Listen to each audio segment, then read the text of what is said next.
ایک موقع پر جماعت کو تقویٰ کی اہمیت پر توجہ دلاتے ہوئے حضرت مسیح علیہ السلام فرماتے ہیں ہمیں جس بات پر مأمور کیا ہے وہ یہی ہے، یعنی حضرت مسیح علیہ السلام کو جس بات کے لیے بھیجا ہے وہ یہی ہے کہ تقویٰ کا میدان خالی پڑا ہے، تقویٰ ہونا چاہیے، نہ یہ کہ تلوار اٹھاؤ۔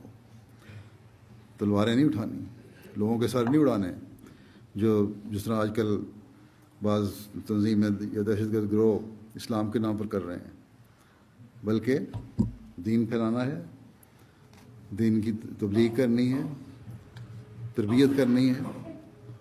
تو تقویٰ پہلے اپنے اندر پیدا کرو، تقویٰ ہوگا تو سارے کام بھی آہستہ آہستہ شروع ہو جائیں گے۔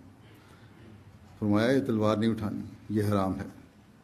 اگر تم تقویٰ کرنے والے ہوگے تو ساری دنیا تمہارے ساتھ ہوگی، بس تقویٰ پیدا کرو۔ جو لوگ شراب پیتے ہیں یا جن کے مذہب کے شعائر میں شراب جزو اعظم ہے، ان کو تقویٰ سے کوئی تعلق نہیں ہو سکتا۔ وہ لوگ نیکی سے جنگ کر رہے ہیں۔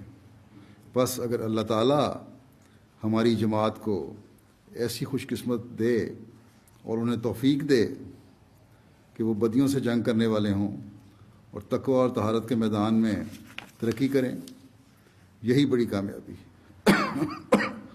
اور اس سے بڑھ کر اور کوئی چیز مؤثر نہیں ہو سکتی۔ تلوار سے جنگ نہیں کرنی، پہلے تقویٰ پیدا کرنے کے لیے اپنے نفس سے جنگ کرنی، پھر دوسروں کو بھی انسان پیغام پہنچا سکتا ہے اور اس سے لوگ پھر ناراض بھی نہیں ہوں گے۔ فرمایا کہ اس وقت کل دنیا کے مذاہب کو دیکھ لو کہ اصل غرض تقویٰ مفقود ہے اور دنیا کی وجاہتوں کو خدا بنا دیا گیا ہے۔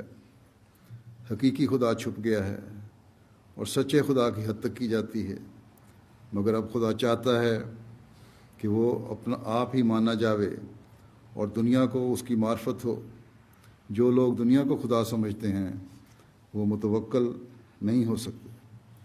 بس پھر ہر ایک کو اپنے جائزے کے لینے کی ضرورت ہے کہ کیا خدا تعالیٰ کے حق کو ادا کرنے کے لیے ہم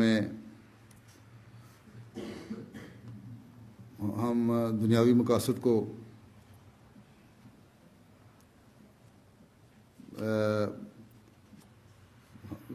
حاصل کرنے کی کوشش تو نہیں کر رہے، کچھ تو نہیں، دنیاوی مقاصد کی طرف زیادہ توجہ تو نہیں ہماری۔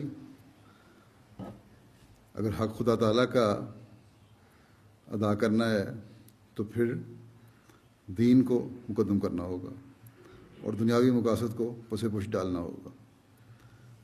بس یہ ہم نے دیکھنا ہے کہ ہم دین کو مقدم کر رہے ہیں یا دنیا ہمارے دین پر غالب آ رہی ہے۔